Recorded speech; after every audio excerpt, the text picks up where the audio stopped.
ಮತಗಳ್ಳತನದ ವಿಷಯ ಬಹಳ ಚರ್ಚೆಯಲ್ಲಿರುವ ಹೊತ್ತಿದು. ಭಾನುವಾರದಿಂದ ಬಿಹಾರದಲ್ಲಿ ರಾಹುಲ್ ಗಾಂಧಿ ಅವರ ಮತ ಅಧಿಕಾರ ಯಾತ್ರೆ ಪ್ರಾರಂಭ ಆಗಲಿದೆ. 16 ದಿನಗಳ ಈ ಯಾತ್ರೆ ಬಿಹಾರದ ಸಸಾರಾಂನಿಂದ ಶುರುವಾಗುತ್ತೆ. ರಾಹುಲ್ ಗಾಂಧಿ ಬಸ್ನಲ್ಲಿ ಮತ್ತು ಕಾಲ್ನಡಿಗೆ ಮೂಲಕ ಪ್ರಯಾಣಿಸಲಿದ್ದು ಭಾರತ್ ಜೋಡೋ ಯಾತ್ರೆಯಂತೆಯೇ ಇರುತ್ತೆ. ಕಾಂಗ್ರೆಸ್ ಐಟಿ ಸೆಲ್ ಇದಕ್ಕಾಗಿ ಸಂಪೂರ್ಣ ಸಿದ್ಧತೆ ಮಾಡಿಕೊಳ್ತಾ ಇದೆ. ಬಹಳ ಆಸಕ್ತಿದಾಯಕ ವಿಡಿಯೋವನ್ನ ಹಂಚಿಕೊಳ್ಳಲಾಗಿದೆ. ಅದರಲ್ಲಿ ಒಬ್ಬ ಪೊಲೀಸ್ ಠಾಣೆಗೆ ಬಂದು ಕಳ್ಳತನದ ದೂರು ದಾಖಲಿಸಬೇಕು. ಮತಗಳು ಆಗಿದೆ ಅನ್ನೋದು, ಪೊಲೀಸರು ಮತವೂ ಕಳವಾಗತ್ತಾ ಅಂತ ಕೇಳೋದಿದೆ. ಈ ಯಾತ್ರೆಯನ್ನ ಯೋಜಿಸುತ್ತಿರುವ ರೀತಿಯಲ್ಲಿ ಬಿಹಾರದ ಜನರಿಗೆ ಸಂದೇಶವನ್ನ ಸುಲಭ ಭಾಷೆಯಲ್ಲಿ ತಲುಪಿಸುವ ಯತ್ನ ನಡೆದಿದೆ. ಇದು ಸ್ವಲ್ಪ ಮಟ್ಟಿಗೆ ಲೋಕಸಭೆ ಚುನಾವಣೆಯ ಪ್ರಚಾರವನ್ನ ಹೋಲುವ ರೀತಿಯಲ್ಲಿದೆ. ಕಾಂಗ್ರೆಸ್ ಪಕ್ಷ ಈ ಯಾತ್ರೆಯ ಬಗ್ಗೆ ಎಷ್ಟು ಗಂಭೀರವಾಗಿದೆ ಅನ್ನೋದನ್ನ ಈ ಯತ್ನ ತೋರಿಸುತ್ತೆ. साहब रिपोर्ट लिखाना है। अबे पुलिस स्टेशन में रिपोर्ट नहीं लिखवाएगा तो क्या खाना पकवाएगा? हाँ बोल। साहब चोरी का रिपोर्ट लिखाना है। अबे किस चीज की चोरी? गाय बैल भैंस साइकिल मोटरसाइकिल कहाँ चोरी हुआ है? पैसा टका गहना बीवी, हाँ किस चीज की चोरी? वोट साहब हमारा वोट चोरी हुआ है। अरे दिमाग चढ़ा लियो का बे? वोट भी कहीं चोरी होता है का? होता है साहब, एक नहीं लाखों वोटों का चोरी हो रहा है। मतदाता सूची से नाम काट के फर्जी वोट डाल के वोट चोरी होता है।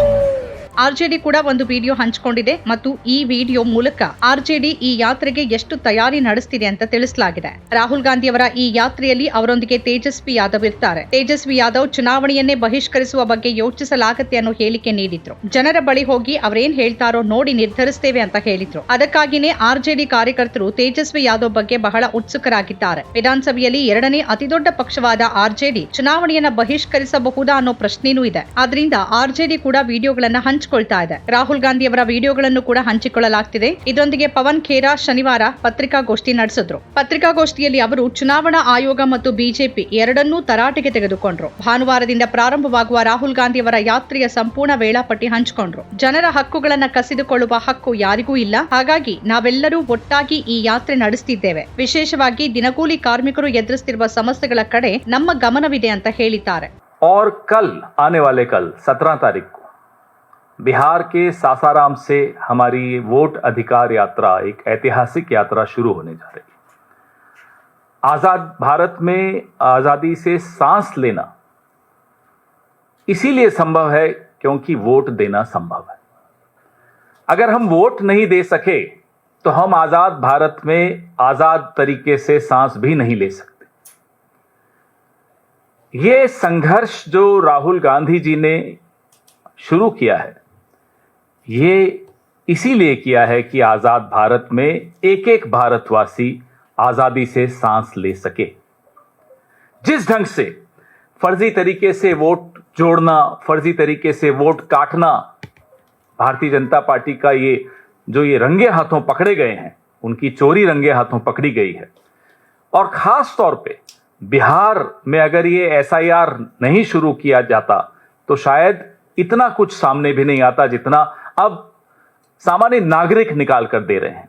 ಬಿಹಾರಕ್ಕೆ ಸಂಬಂಧಿಸಿದ ನಮ್ಮ ಇಂಡಿಯಾ ಮೈತ್ರಿಕೂಟದ ಎಲ್ಲ ಹಿರಿಯ ನಾಯಕರು ಬರ್ತಾರೆ ಮತ್ತು ತಮ್ಮ ಅಭಿಪ್ರಾಯ ಮಂಡಿಸ್ತಾರೆ ಅಂತ ಪವನ್ ಖೇರಾ ಹೇಳಿದ್ದಾರೆ. ನಾವು ಜನರ ಮಾತುಗಳನ್ನ ಕೇಳ್ತೇವೆ. ವಿಶೇಷವಾಗಿ ಮತದಾನದ ಹಕ್ಕನ್ನ ಹೇಗೆ ರಕ್ಷಿಸೋದು ಅಂತ ಕೇಳ್ತೀವಿ. ಯಾಕಂದ್ರೆ ಮತದಾನದ ಹಕ್ಕನ್ನ ಕಸಿದುಕೊಳ್ಳೋದು ಮೊದಲ ದಾಳಿಯಾಗಿದೆ. ಅದರ ನಂತರ ಬದುಕುವ ಹಕ್ಕು, ಅಸ್ತಿತ್ವದ ಹಕ್ಕು, ನಿಮ್ಮ ಗುರುತು, ಯೋಜನೆಗಳಿಂದ ನೀವು ಪಡೆಯುವ ಪ್ರಯೋಜನಗಳ ಮೇಲೆ ದಾಳಿ ನಡೆಯುತ್ತೆ ಅಂತ ಪವನ್ ಖೇರಾ ಹೇಳಿದ್ದಾರೆ. ಇದನ್ನ ನಿಲ್ಲಿಸಲು ನಮ್ಮ ಎಲ್ಲ ನಾಯಕರು, ಸಾಮಾನ್ಯ ನಾಗರಿಕರು, ಮತದಾರರು ಜನರನ್ನ ಸಂಪರ್ಕಿಸ್ತಾರೆ ಅಂತ ಅವರು ಹೇಳಿದ್ದಾರೆ. तमाम हमारे जो वरिष्ठ नेता इंडिया अलायंस के बिहार से संबंधित हैं वो सब आएंगे, जुड़ेंगे और अपनी बात रखेंगे, लोगों की बात सुनेंगे, जैसा कि आपने भारत जोड़ो यात्रा में देखा। और खास तौर पे वोट के अधिकार को कैसे बचा के रखें, क्योंकि वोट का अधिकार तो पहला हमला है जो छीनने का, उसके बाद आपके जीवन का अधिकार, आपके अस्तित्व का अधिकार, आपकी पहचान, आपके लाभ योजनाओं से जो मिलते हैं वो तमाम पर एक हमला बोला जा रहा है। उसको रोकने के लिए हमारे तमाम नेता संपर्क साधेंगे आम नागरिकों से, वोटरों से, लोगों से। ಚುನಾವಣಾ ಪ್ರಕ್ರಿಯೆ ಸುಗಮವಾಗಿ ನಡೆಯುವಂತೆ ನೋಡಿಕೊಳ್ಳೋದು ಚುನಾವಣಾ ಆಯೋಗದ ಜವಾಬ್ದಾರಿ. ಅದರ ಹೊರತಾಗಿಯೂ ಇದ್ದಕ್ಕಿದ್ದಂತೆ ಮತದಾರರ ಪಟ್ಟಿಯಲ್ಲಿ ಅನುಮಾನಾಸ್ಪದ ವಿಷಯವಿದ್ರೆ ಅದನ್ನ ನೋಡಬೇಕಾಗತ್ತೆ. ನಾವು ಕೇವಲ ಒಂದು ವಿಧಾನಸಭಾ ಕ್ಷೇತ್ರದ ಮತಗಳ್ಳತನವನ್ನ ಕಂಡು ಹಿಡಿದಿದ್ದೇವೆ. ಅದಕ್ಕೆ ನಮಗೆ 6 ತಿಂಗಳು ಹಿಡಿದಿದೆ ಅಂತ ಹೇಳಿದ್ದಾರೆ. ಕಾಂಗ್ರೆಸ್ ತನ್ನ ಜವಾಬ್ದಾರಿ ಪೂರೈಸತ್ತೆ. ವಾರಣಾಸಿ ಪಟ್ಟಿಯನ್ನ ನಮಗೆ ನೀಡಿ. ನೀವು ಅನುರಾಗ್ ಠಾಕೂರ್ಗೆ ನೀಡಿದ ಎಲೆಕ್ಟ್ರಾನಿಕ್ ಮತದಾರರ ಪಟ್ಟಿಯನ್ನ ನಮಗೆ ನೀಡಿ. ನೀವೆಲ್ಲಿ ಕಳ್ತನ ಮಾಡಿದ್ದೀರಿ ಅಂತ ನಾವು ನಿಮಗೆ ಹೇಳ್ತೀವಿ ಮತ್ತು ಮತ್ತೆ ಕಳ್ತನ ನಡೆಯೋಕೆ ಬಿಡೋದಿಲ್ಲ ಅಂತ ಪವನ್ खेरा ಹೇಳಿದ್ದಾರೆ. सुचारू ढंग से चुनाव की प्रक्रिया हो जाए, ये जिम्मेदारी किसी राजनीतिक दल की नहीं होती, ये चुनाव आयोग की होती है.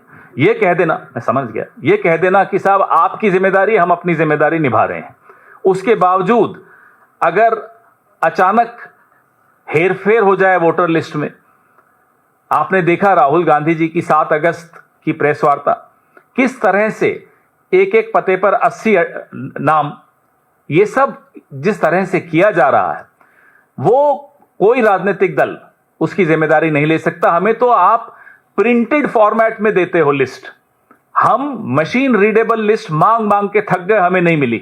जब आप हमें लिस्ट ही नहीं दोगे तो आप क्या उम्मीद करते हो कि हम कैसे आपकी चोरी पकड़ लें? फिर भी हमने पकड़ी. अभी हमने सिर्फ एक विधानसभा क्षेत्र की चोरी पकड़ी, उसमें भी हमें 4 से 6 महीने लगे.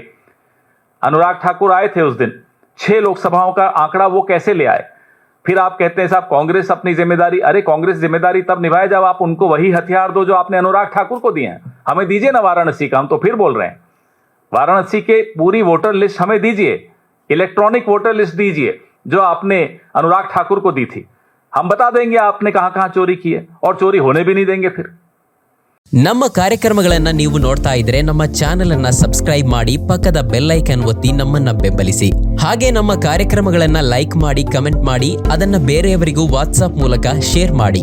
ನೀವು ಹೀಗೆ ಮಾಡಿದಾಗ ನಮ್ಮ ಚಾನೆಲ್ ಇನ್ನಷ್ಟು ಮತ್ತಷ್ಟು ಜನರಿಗೆ ತಲುಪಲು ನೀವು ನಮ್ಮೊಂದಿಗೆ ಸಹಕರಿಸಿದ ಹಾಗಾಗುತ್ತೆ. ಇದು ನೀವು ಯಾವುದೇ ಖರ್ಚಿಲ್ಲದೆ ಕೆಲವೇ ಸೆಕೆಂಡುಗಳಲ್ಲಿ ನೀಡಬಹುದಾದ ಸಹಕಾರ. ಧನ್ಯವಾದಗಳು.